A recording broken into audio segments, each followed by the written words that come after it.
नमस्कार, आप देख रहे हैं लाइव टाइम्स टीवी। आपके साथ मैं हूं वर्षा। मेरा स्ट्रीम प्रसाद रही हैं वीडियो जर्नलिस्ट अश्विनी भारद्वाज। आप लोगों के बीच में लाइव तस्वीरें लेकर हाजिर हैं और बल के विधायक हमारे साथ इंद्र सिंह गांधी जी मौजूद हैं बातचीत के लिए। अगर बात करें तो बल विधानसभा क्षेत्र में पूर्व मुख्यमंत्री की बात करते हैं तो ड्रीम प्रोजेक्ट का एक जो सपना उन्होंने देखा था अंतर्राष्ट्रीय एयरपोर्ट का, वो कहीं न कहीं लटका हुआ है और आज से सर्वे कंपनी भी सर्वे पर आ गई है जो सुखू सरकार में निर्धारित की गई है। नई सर्वे कंपनी अपना सर्वे शुरू कर चुकी है। इस बीच बल के विधायक क्या कहते हैं, क्या उन्हें लगता है कि क्या जो पूर्व मुख्यमंत्री जयराम ठाकुर जी का ड्रीम प्रोजेक्ट था वो क्या यहाँ पूरा होगा, ये देखना होगा। तो सबसे पहले सर आपका स्वागत है लाइव टाइम्स टीवी में। धन्यवाद मैडम जी। पहले तो मैं आपको नव वर्ष की बधाई देता हूँ। जो आने वाला 2023 का वर्ष है उसके लिए आपको शुभकामनाएं और कामना करता हूँ कि आप खूब फले फूले, आपका व्यवसाय ठीक चले। जी धन्यवाद सर। सबसे पहले की बात करें सर, आप बल के विधायक हैं और दूसरी बार जनता ने जो है आपको बहुमत देकर जो है यहाँ पर विधायक चुना है। इस बीच बात करें तो पूर्व मुख्यमंत्री जयराम ठाकुर जी का ड्रीम प्रोजेक्ट जो आपके विधानसभा क्षेत्र में देखा गया था, आज से सुखू सरकार की नई सर्वे एजेंसी जो है यहाँ पर सर्वे करना शुरू कर चुकी है। तो क्या लगता है आपको कि सर्वे में क्या होगा, क्या ये ड्रीम प्रोजेक्ट सफल होगा या नहीं? मैडम मैं तो आपको सच्चाई बताता हूँ। जो माननीय मुख्यमंत्री पूर्व में जयराम ठाकुर जी का है ड्रीम प्रोजेक्ट है वो बन के रहेगा। एजेंसियाँ बदलती रहती है क्योंकि जब भी कोई नई सरकार आती है अपना इंप्रेशन जमाने के लिए कि हम वो कर देंगे, लेकिन एजेंसी बदली है लेकिन स्थान वही है और एयरपोर्ट बनेगा, ये बन के रहेगा। ये माननीय मुख्यमंत्री जयराम ठाकुर का सपना था, वो बन के रहेगा और मुझे भी उम्मीद है कि ये एयरपोर्ट यहीं बनेगा क्योंकि लोगों की, जनता की जो आवाज है, चाहे ऊपरी बल की चाहे लोअर बल के, कुछ लोग, चंद लोग ऐसे हैं जो कि इसको नकार रहे हैं, लेकिन दिल में लोगों की इच्छा है कि अंतर्राष्ट्रीय चीज मिलना कोई आसान बात नहीं है, इसलिए एयरपोर्ट यहाँ बनेगा। धन्यवाद जी सर। अगर बात करें क्योंकि बल में कुछ लोग हैं जो उसका विरोध कर रहे हैं, कुछ लोग हैं जो समर्थन भी कर रहे हैं और इस बीच जो है बल बचाओ संघर्ष समिति भी बनाई गई है कि बल की जो उपजाऊ भूमि है वो खराब हो जाएगी, लोगों का रोजगार खत्म हो जाएगा। जो लोग बच्चे हैं जो उनके पढ़ाई करने के बावजूद भी यहाँ खेती कर रहे हैं तो रोजगार कहीं ना कहीं उन्हें मिला हुआ है जो उनकी खेती से चल रहा है, तो वो कहीं ना कहीं बर्बाद हो जाएगी। ये भी एक बड़ा मुद्दा आपके सामने होगा। मैडम रोजगार कभी रुकता नहीं है।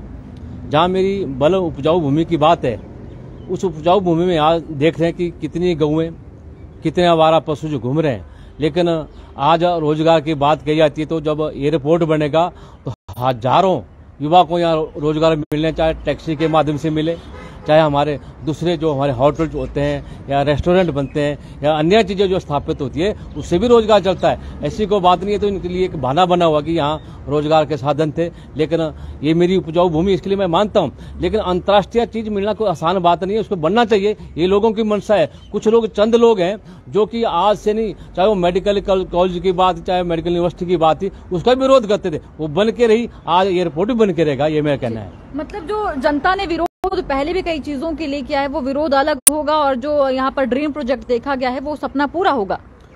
मैडम इसके लिए जो सर्वेक्षण था वो 100% हो चुका है। ये सिर्फ बहाना है कि हमारी नई सरकार आई है इसलिए इसको सर्वेक्षण के तौर पर नए सिरे से उभारा जाए, लेकिन जो इसका सर्वेक्षण होना था हो चुका है।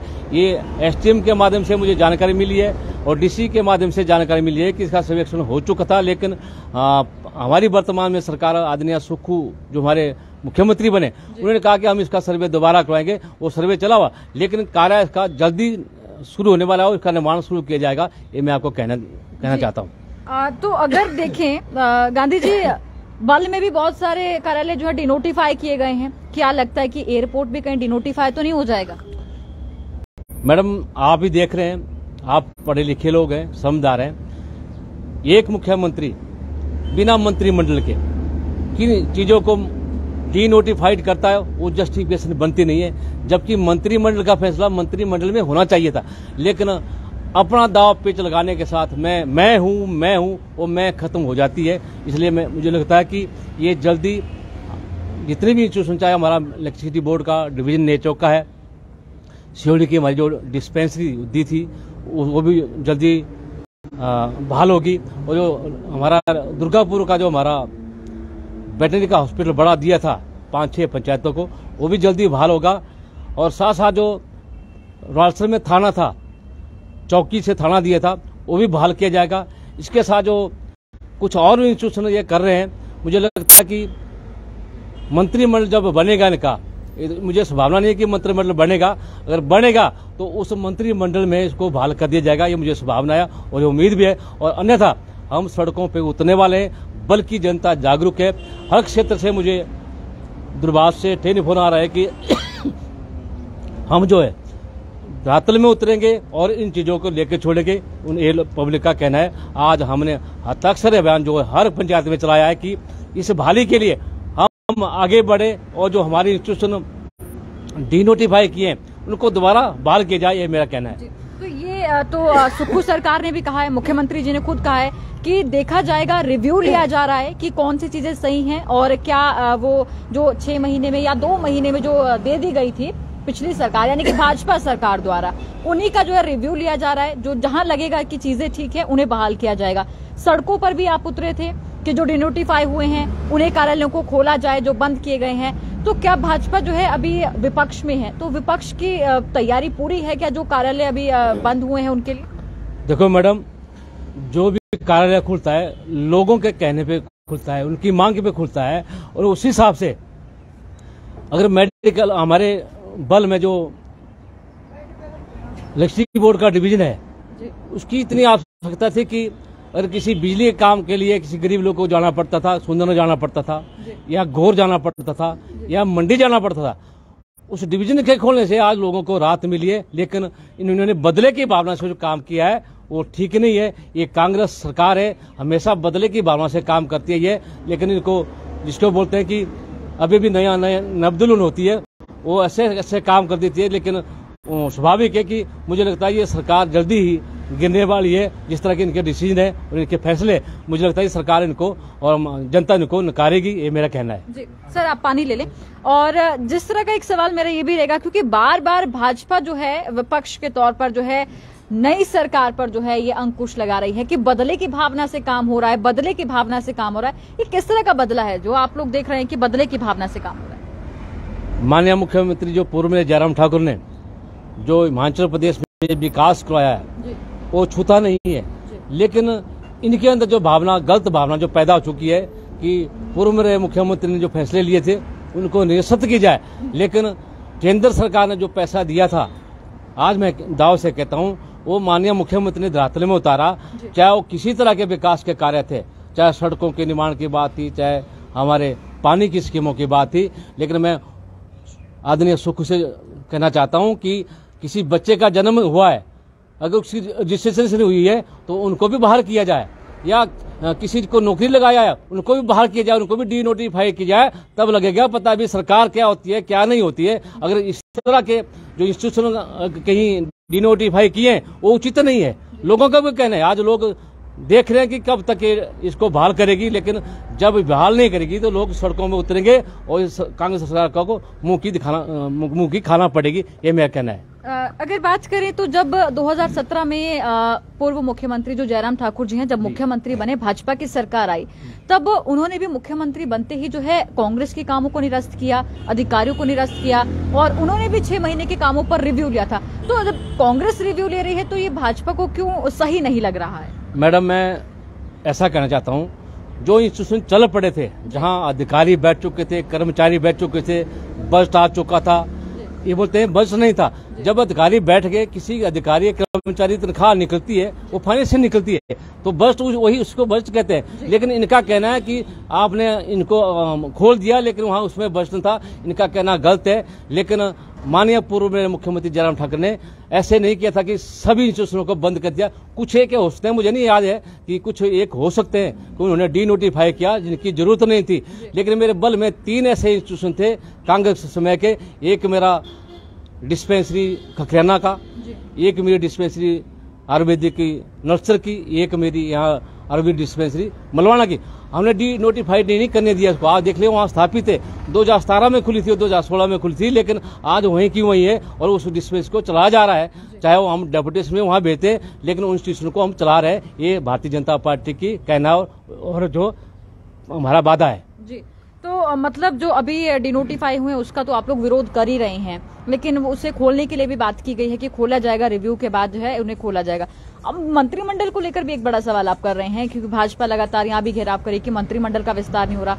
और अगर बात करें जो कामों पर रिव्यू हो रहा है, जो कार्यालय बंद किए गए हैं, कांग्रेस कहीं न कहीं आरोप लगा रही है कि 3 साल मुख्यमंत्री जो है सोए रहे, भाजपा की सरकार में मुख्यमंत्री 3 साल सोए रहे, और उसके बाद जो जैसे ही अगले सरकार बनने का समय आया, इलेक्शन का समय आया, तो उस समय दे धड़ाधड़ उन्होंने जो है वहां पर कार्यालय खोलना और जो जैसे ही जो है उन्होंने काम करना शुरू कर दिया। मैं कहना चाहता हूं कि उनका कहना है कि 3 साल सो रहे, लेकिन कोरोना काल को भूल गए लोग। जिनको इसका झटका लगा कोरोना काल का, उनको पता है कोरोना क्या था। लेकिन माननीय मुख्यमंत्री ने आज उन्होंने पूरे प्रदेश को बचाया है और मोदी ने पूरे देश को बचाया है। आज अगर मोदी जी ने होते या जयराम ठाकुर ने होते तो हम ना होते। तो मेरा कहना है कि आज फिर से कोरोना आ रहा है, क्या कितनी संभल पाएगी कांग्रेस की, कोरोना काल में क्या कर पाएगी। तो ये व्यवस्था जरूरी नहीं है कि कांग्रेस में आएगी या भाजपा में आएगी, लेकिन भारतीय जनता पार्टी ने करके दिखाया।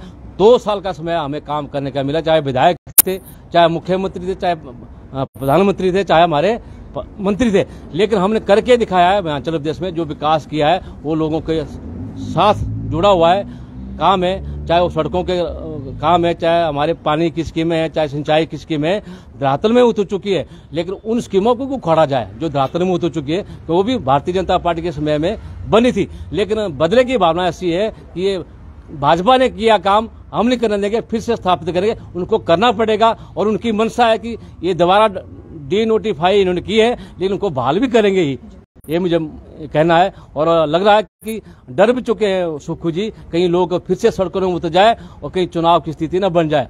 चुनाव की स्थिति बनेगी, लेकिन माननीय मुख्यमंत्री पूर्व में जयराम ठाकुर जी फिर से मुख्यमंत्री बनने वाले हैं। ये दाव से कहता हूँ 18 विधायक इनके गायब हो चुके हैं और कहाँ है इनको नहीं पता भी कहाँ बैठे हैं, लेकिन दशा सी आ चुकी है कि फिर से जयराम ठाकुर जो मुख्यमंत्री बनने वाले हैं। ये मेरा दावा है। ये दावा कर रहे हैं आपके फिर से मुख्यमंत्री जो है जयराम ठाकुर जी होंगे जी। क्या ऑपरेशन लोटस शुरू हो चुका है?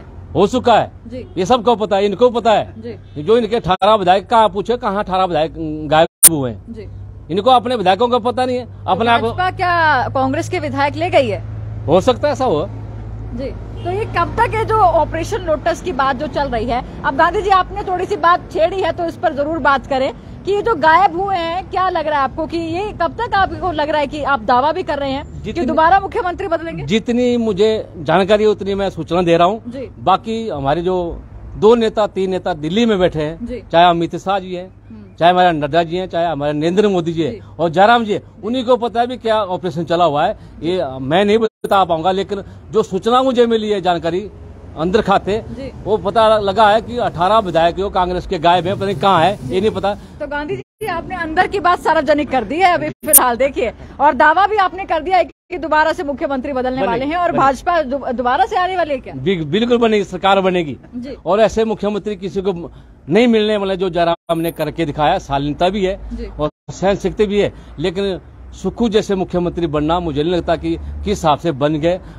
ठीक है, उनको समर्थन मिला। सुक्खू जी जिस तरह से ताबड़तोड़ फायरिंग अभी कर रहे हैं, तो कहीं ना कहीं जनता को बड़ी पसंद आ रही है। पहली बार ऐसा हुआ है जो ताबड़तोड़ ऐसा जो बदले की भावना काम कर रहे हैं। शायद इनको पता नहीं है कि इस तरह के डिसीजन लेने ना लेने, लेकिन मुख्यमंत्री तो मुख्यमंत्री है, ये भी मानता हूँ, लेकिन इस तरह के जल्दी के फैसले के ना मुझे उचित नहीं लगता कि आज देश हित के या प्रदेश हित के लिए होंगे, मेरा कहना है। तो प्रदेश में जिस तरह से आपने कहा कि भाजपा ने विकास किया, जनता साथ जोड़ी है, तो प्रदेश में कहाँ कमी रह गई कि भाजपा मिशन रिपीट नहीं कर पाई? कमी तो शायद ऑफिस की बात मैं कहूँ, ये भी एक मुद्दा रहा, क्योंकि हिमाचल प्रदेश के कर्मचारी एक रीढ़ की हड्डी होती है जी, बिल्कुल, वो सरकार बनाते हैं। लेकिन ऑफिस की जहाँ बात है, जहाँ ऑफिस दे दी जाएगी या देने की बात कह रहे हैं, मुझे नहीं लगता कि केंद्र के बिना जो है ऑफिस बहाल होगी। लेकिन मैं कर्मचारियों को भी बधाई देना चाहता हूँ, अगर मिल जाए तो अच्छी बात है। मैं भी कर्मचारी रहा हूँ, मैं भी इस दायरे में आता हूँ और मैंने भी पेंशन ली है, ले रहा हूँ। लेकिन मुझे लगता है कि आज इस देश और प्रदेश की स्थिति जो बनी है, उस हिसाब से ऑफिस का बहाल होना अभी उचित नहीं है। तो क्या लगता है आपको? आपने कहा कि ओपीएस एक मुद्दा हो सकता है, कर्मचारी रीढ़ की हड्डी है, कर्मचारी कहीं ना कहीं कांग्रेस को वोट डाल गया, तो क्या मंडी जिला में ओपीएस नहीं था? मंडी जिला में माननीय मुख्यमंत्री का जो कार्ड चला, हम चाहते थे मंडी जिला से फिर से मुख्यमंत्री बने और लोगों ने उस चीज को माना है और उन्होंने समर्थन दिया है, उनका मैं धन्यवाद करता हूँ। इस तरह और जगह भी होना चाहिए था, लेकिन जहाँ कुछ कमियां रह गई, हम 0.9 से हारे हैं।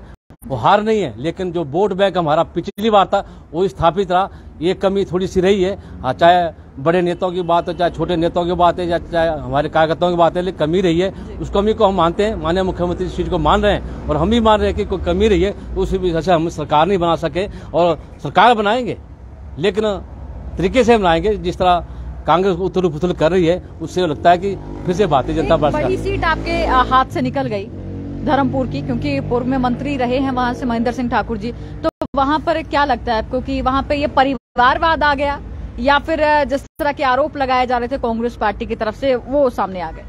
मैडम, मैं तो बल की बात करता हूँ, मैं तो बल में चुनाव लड़ रहा था, मुझे पता नहीं कहाँ क्या हो रहा है। मैं धर्मपुर की बात नहीं करूंगा, ना ही मैं दरंग की बात करूंगा, ना जोगिंदर की बात करूंगा, चाहे ना कहीं मैं हमीरपुर की बात करूंगा। मुझे अपने बल का पता था कि मैं चुनाव लड़ रहा हूं, वो जीत रहा हूं, वो काम कर रहा हूं, ये मेरा कहना है जी। तो चलिए एक बार फिर से आपको क्या लगता है कि सर्वे रिपोर्ट जो है, क्या सर्वे रिपोर्ट जाने वाली है नए मुख्यमंत्री जी के पास, और बल में क्या अंतर्राष्ट्रीय एयरपोर्ट बनने वाला है या नहीं, क्या लगता है आपको? सर्वे तो एक बहाना है, जो चीज इसकी होनी चाहिए थी वो हो चुकी है जी। मैं भी 4-5 साल से यही रहा, बल में काम करता रहा। लोगों का मुझे पता है कि लोगों की चाह क्या है। लोग चाहते हैं कि एयरपोर्ट बने और जल्दी बने, ताकि लोगों की सुविधा और यहाँ रोजगार चले। लेकिन जहाँ भूमि की बात आती है उपजाऊ, वो सच्चाई है, लेकिन जहाँ अंतर्राष्ट्रीय चीज की बात आती है, ये बहुत बड़ी उपलब्धि होती है इस छोटे से जिले के लिए, इस प्रदेश के लिए। मुझे लगता है माननीय मुख्यमंत्री का सपना जो साकार होगा, ये मेरा कहना है जी। चलिए सर, बातचीत के लिए बहुत बहुत धन्यवाद। Thank you madam, thank you. तो हमारे साथ बल के विधायक इंद्र सिंह गांधी जी थे। हालांकि ये कहीं काम पर निकल रहे थे, तो बीच में हमने इन्हें पकड़ लिया कि थोड़ी बातचीत तो करते हैं, क्योंकि अंतर्राष्ट्रीय एयरपोर्ट का मुद्दा जो है काफी समय से चल रहा है। पूर्व में रहे मुख्यमंत्री जयराम ठाकुर जी का ड्रीम प्रोजेक्ट रहा है, लेकिन अब नई सरकार हिमाचल प्रदेश में है, कांग्रेस सरकार, और नए मुख्यमंत्री सुखविंदर सिंह सुक्खू जी हैं, जिन्होंने कहीं ना कहीं एयरपोर्ट के सर्वे एजेंसी को बदला है। और इस बार अगर बात करें तो SR एशिया जो एजेंसी है, वो कहीं ना कहीं इसके सर्वे कर रही है। अब 2 महीने में रिपोर्ट मांगी गई है, रिपोर्ट क्या जाती है, लेकिन विधायक साहब कह रहे हैं कि अंतर्राष्ट्रीय एयरपोर्ट तो यहाँ पर बन के रहेगा, क्योंकि एक छोटी सी जगह पर अंतर्राष्ट्रीय चीज आना बड़ी बात है। और कहीं ना कहीं दावा इन्होंने एक बड़ा भी कर दिया है कि यहाँ पर ऑपरेशन लोटस में जो है कहीं ना कहीं फिर मुख्यमंत्री जी जयराम ठाकुर होंगे। अब देखना होगा कि विधायक जी ने जो अंदर खाते बात खोली है, क्या ये कितनी सच है और कितनी नहीं। तो आप लोग कमेंट के माध्यम से बता सकते हैं कि आपको क्या लगता है हिमाचल प्रदेश में क्या होने वाला है, नई सरकार के काम से कितना संतुष्ट हैं, और भाजपा के कार्य के बारे में भी आप कमेंट के माध्यम से बता सकते हैं। तो इसी तरह दिन भर का लाइव तस्वीरों के जरिए आपको हाल बताएंगे। देखते रहिए लाइव टाइम्स टीवी, आपके साथ मैं हूं वर्षा, मेरा स्ट्रीम प्रसाद दिया वीडियो जर्नलिस्ट अश्विनी भारद्वाज ने। धन्यवाद।